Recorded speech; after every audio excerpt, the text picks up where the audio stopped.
lesu, nak gak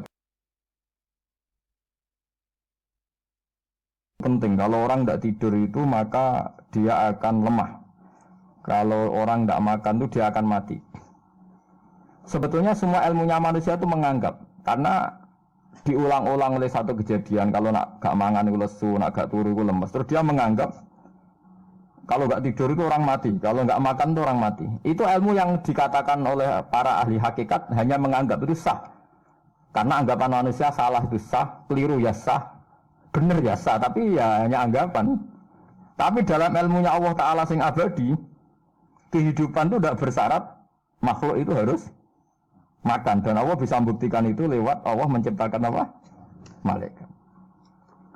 Nah sehingga semua ilmu selain ilmu hakikat itu dalam bahasa ilmu hakikat disebut kita menganggap, kita merasa tahu. Bukan saya tahu, tapi saya merasa tahu. Nah, liane kalimat la ilaha illallah itu semuanya begitu. Kita merasa tahu bahwa kira-kira begini, kita melihatnya begini. Tapi sing hakikat, sing gak bisa dibatalkan bahkan oleh malaikat sekalipun, niku namung kalimat la ilaha illallah. Nanti disebut kalimatu haqqin 'alaiha nahya wa 'alaiha namut wa 'alaiha nufatu insyaallah taala minal amin. Karena yang dikatakan hidup itu roh. Roh itu tidak butuh makan. Ketika jasad itu mati, hancur, itu rohnya kan masih hidup. Dia pindah di alam ulya sana. Roh itu hayat, hayat itu dari kata roh. Roh itu maknanya hidup, hayat maknanya hidup. Roh dan hayat ini satu sistem yang kita tidak tahu, yang tahu hanya Allah. Ini tidak butuh makan. Sing butuh makan, butuh utang, butuh bodoh itu jasad. Paham ya? Roh rata utang, rata gadeknya BPKB, paham ya? Tidak melok-melok dia. Makanya ketika jasad kakean pola itu roh nyesal. Kok ngatasnamakan saya demi hidup sampai diruangi utang-utang wong, diruangi uripe bulat. Toh saya bisa hidup tanpa hutang. Lah iku manusia itu aneh.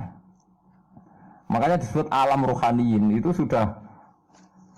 Nah ketika kita mati itu kan yang mati itu jasad. Jasad itu mati, rohnya sowan Allah. Tapi kita secara bodoh mengatakan kita mati. Loh, yang mati itu siapa? Hanya jasad kita, roh kita tidak mati. Yang soal Allah itu roh kita.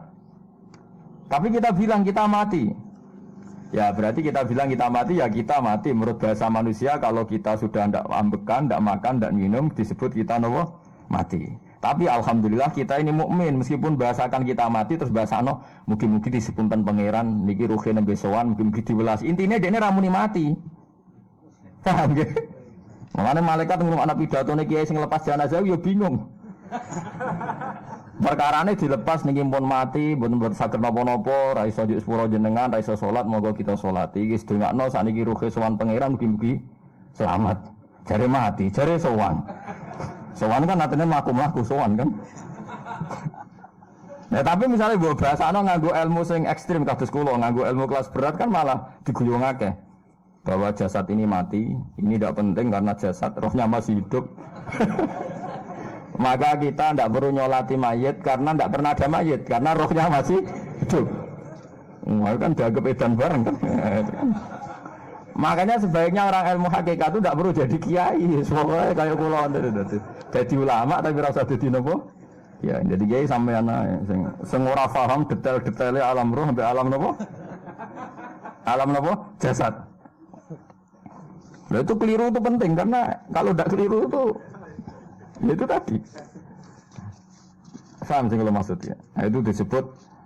Nah, kalau sama tanya, lalu roh itu di mana Gus? Ya nggak ada jawabannya. Wong Rasulullah saja yang orang paling pinter di dunia, orang paling tahu wa yasalunaka anir ruh kulir ruhu min amri rabbi. Roh itu urusannya pangeran. Makanya kalau sekarang sampean pertanyaannya gini. Waktu gale guyonane Siti Jenar. Siti Jenar itu ya ono pinter, ya ngawur tapi ono pinter. Dene iku ora tau salat. Sing salat ruhe jare. Dadi ora tau sujud, sing sujud jare ruhe. Yen darani wali songo iki goblok. Wali songo iki gobloke ra karuan jare Siti Jenar. Wong kon salat, bathuke nganti ngecap jare Siti Jenar. Lah nek sing ngecap bathuke sampean fisik iku hancur, pas ketemu Allah seksine apa? Cari Siti Jenar ke jangan ketemu pintu. Kok jasad kita ini hancur. Misalnya kayak ngandalo bathuk ngecap, jasad ini kan hancur. Sing bogo sowan pangeran rohem. Roh iku kon sujud ae ora usah awam. Mana akhirnya nak wae salat terus meneng ae jare wis salat. Sing ado teng pintu-pintu ni. Nah semua syariat terangno ora iso. Rata-rata kiai syariat kan ora pinter hakikat. Mau ngamuk ngono to murtad kowe. Nah ngamuk to. Hasil wong syariat kan apa? Ngamuk. Ngamuk stresan nerangno ngamuk. Ya akhirnya gak sambung kan. Saya pastikan ajaran Kak Siti Jenar itu sesat. Sesatnya adalah wali-wali yang alim, termasuk wali songo yang alim itu bilang begini. Ketika bathuk kita dikokon sujud ning pangeran, kita sujud itu sebetulnya bukti bahwa fisik kita itu tunduk sama perintah roh. Karena roh kita sujud, roh ini menyuruh fisik kita juga ikut sujud. Jangan jadikan fisik ini rivalnya roh. Itu kita gobloknya Siti Jenar. Kalau roh kamu sujud, fisik kamu tidak sujud, namanya rivalitas. Berarti kowe di jisim, duwe wadak sing ra nurut roh. Berarti rivalitas. Lalu jasad kamu itu sing mimpin sapa kok gak nurut. Lah ini mulane sing rada-rada Siti Jenar tobat mulai detik ini, paham ya? Karena ya buatan tak ajak mikir sama paham ya. Jadi ini permainan ilmu kelas tinggi, paham ya? Kayaknya gak tahu mikir toh. Lah diwarai kok ben kok alhamdulillah aku fase. Paham ya? Makanya andekan malaikat itu kok sujud ning Nabi Adam ketika Allah nyuruh, "Hei para malaikat, saya menciptakan manusia namanya Adam. Setelah jadi maka kamu sujudlah." Itu malaikat sujud. Sujudnya malaikat bukan karena nganggap Nabi Adam itu Tuhan atau makhluk yang istimewa, enggak, karena perintah Allah disuruh sujud. Malaikat enggak perlu tanya maknanya sujud ke Adam itu apa, enggak perlu, pokoknya karena Allah nyuruh ya sujud, paham ya? Setan pakai rasional, ngapain sujud Adam? Musuh bodoh-bodoh makhluk. Mulane ana aliran sing sesat malah darani malaikat sama iblis itu tauhidnya tinggi iblis. Karena malaikat diuji disuruh sujud sama Adam, makhluk mau, terjebak dia sama permainan Tuhan. Apa Allah? Cari malaikat terjebak tes-tesane pangeran. Iblis luwih pinter perkara nek ora gelem sujud. Berarti dekne mau gelem sujudnya namun kalian Allah. Lha kok ono sesat kok. Wong kok nganggur nganti ngono, maksudnya mikire iso ngono. Mulane sing do diutang dosa mluwih apik timbang sing dipikiran ngene iki, paham ya? Paham ya? Jadi malaikat terjebak permainan Tuhan, jadi dites gak lulus ya. Itu ngeri kalau nuruti alin-alin ngoten. Yang benar adalah setan itu dianggap keliru. Karena dia tidak punya otoritas pikiran. Dia ini ora wujud, hakikate setan malaikat gak wujud, wujudnya diwujudno Allah. Nak wujudnya diwujudno Allah, apa wae sing dadi dawuh Allah kudu sami'na wa ta'na. Karena dia tidak bisa menjadi rival Tuhan. Makanya kalau kita diperintah Allah langsung lakoni, gak usah gawe rivalitas. Mane paribasane ke kon mangan wis sareng nek Allah ngutus mangan wis mangan ae. Nang kok wargen wis Gusti kok kan mangan. Nek kon mangan ya ora mangan, pokoke kon nurut. Lah itu kelirune Siti Jenar, dia lupa. Dia itu lupa bahwa dengan mengatakan jasadnya tidak perlu sujud, mergo sok ben sing dihisab roh, dia bikin rivalitas antara roh dan jasad. Mula nate maca aliran Siti Jenar mulai yang versi Arab sampai versi tulisane wong-wong bingung-bingung iku. Sing luwih bela Siti Jenar timbang Wali Songo. Bahkan dalam cerita itu seakan-akan Wali Songo kasut mergo jare Siti Jenar dipateni wangi terus digendi asu macam-macam lah cerita ngono. Mula nu peneliti ra kabeh, kula ra kaya Kiai Mustofa niku ora apa ya ngono. Gak jelas roe tapi jelas dadi kiai ini ndekne. Enak ngoten niku. Dadi ya ana wong ilmune ra pati akeh tapi jelas dikiyaino. Kula ilmune akeh ra pati dikiyaino. Jadi kekeliruan-kekeliruan ini mergo ngoten niku nggih. Memang ilmu hakikat itu jelimet. Tapi sampean harus saya latih. Oke, sampean ngaji ning kene ya suwi, tuwa, saya kenal sithik-sithik. Lah nanti makanya nanti menghilangkan barang batil itu mudah sekali. Karena barang badal itu hakikatnya tidak ada. Mbok ana wong muni 1 miliar ditambah 1 triliun jumlah 5 rupiah. Mbok sing disebut angka 1 miliar 1 triliun lafaz ini tidak ada. Jadi lafaz ini tidak ada. Fakta ini tidak ada. Makanya disebut di Quran iyaquluna illah kadzib. Sebagian Quran istilah lebih ekstrim.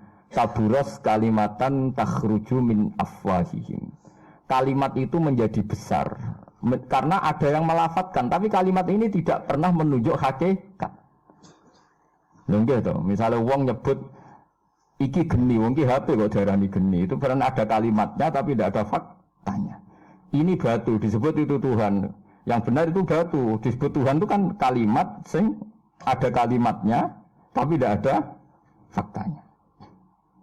Paham ya? Ini disebut kaburas kalimatan sing takhruju min afwahim. Terus iyaquluna illa kadzib. Mereka hanya ngomong secara dusta. Sebetulnya kalau barang hakikat itu tidak usah diomongkan, itu di kalimatu haqqin 'alaiha nahya wa 'alaiha namut wa 'alaiha nufasu insyaallah taala minal amin. Tapi kalau kalimatul batil kalau enggak diomongkan enggak ada yang ngomong. Karena harus diomongkan, itu pun enggak menunjuk apa? Enggak menunjuk apa? Hakikat. Lah semua manusia itu ngomongnya itu rodok-rodok ala zamihim sesuai klaimnya. Malah omongannya sampean bingung nama malaikat. Saya jamin, mungkin sampean kenal malaikat atau sekolah nu malaikat sambat tenan omongannya sampean. Kok ndak gimana coba? Kita bilang saya ini kaya, baru punya uang banyak kaya. Malaikat sing nyekseni kekayaan Allah janggal kere kok muni sugih. Terus kowe muni saya ini orang kuat karena saya presiden Amerika, saya presiden Indonesia orang kuat. Kita pun sebagai kiai bilang Jokowi itu orang kuat, presiden itu orang kuat. Malaikat sing roh langit bumi, sing roh Allah, dijayane Allah, pemene malaikat Israel. Mangkel sak boleh bahasa kuat tuh. Ah semuanya tak terlepas ber, kok iso muni kuat itu kuat apa nih? Jadi bahasa manusia itu membingungkan semua. Coba Anda jadi malaikat Israel, terus orang peteta-petete muni kuat. Kuat temen ning ndi tak pites setiap saat itu. Jadi bahasa manusia itu membingungkan semua. Makanya malaikat itu kuat yang uang ngomong gak jelas itu. Nah, makanya mereka enggak dianggap temannya malaikat. Karena tidak wali, dia tidak tahu ilmunya malaikat. Lah wali itu tidak pernah terjebak omongan itu. Disebut ala inna auliya Allahi la khaufun alaihim. Walaupun sampai disebut nanti di antara khasih wali itu kalau meninggal tatanazzalu alaihimul malaikatu alla takhafu wa la tahzanu wa absyiru bil jannatil lati kuntum.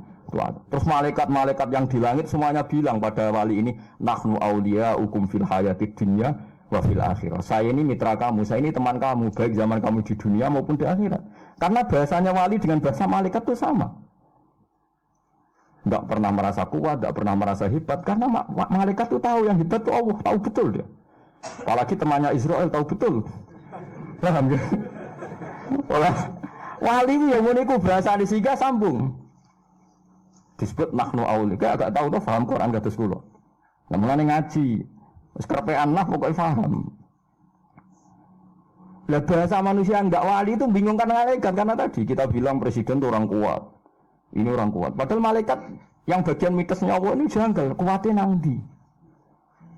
Apalagi malaikat yang nyekseni alam malakut, alam ning langit. Yang sampean saiki wis sinau planet mawon lah. Planet Mars itu kayak gini, Platurus gini. Delok bumi planet paling kecil. Wong bumi planet paling kecil kok penduduknya paling kuat tuh piye kamu sih? Paham ya? Wes bumi paling kecil digoni wong miliatan. Terus untuk mau sepiro? Mau untuk kok terus kuat itu kuatnya nih? Nanti. Berarti sama membahasakan orang kuat ya gak sido bener. Orang itu ilmuwan, orang paling pinter di dunia. Pinternya nih. Misalnya yang ngerasa pinter karena ini bisa menemukan komputer, bisa menguasai sak dunia, peneliti, handal ngene-ngene jare malaikat. Umpama ke roh ilmu sak bumi ku rong roh Mars. Aku sing nata Mars, tukang jogo. Artinya umpama ke roh tenan bumi ku rong roh planet lain dan kehidupannya di sana. Apa meneh alam malakut, alam roh. Misalnya alam kematian itu butuh ilmu 99, alam dunia mau butuh sitok. Ngendikane Nabi bandingan ilmu dunia sampai akhirat itu 99 banding 1. 1 dibagi wong sak dunia. Mulane Nabi Musa ra wis nabi, salah ngomong pangeran tersinggung, nek urusan lafat ngono iku tersinggung.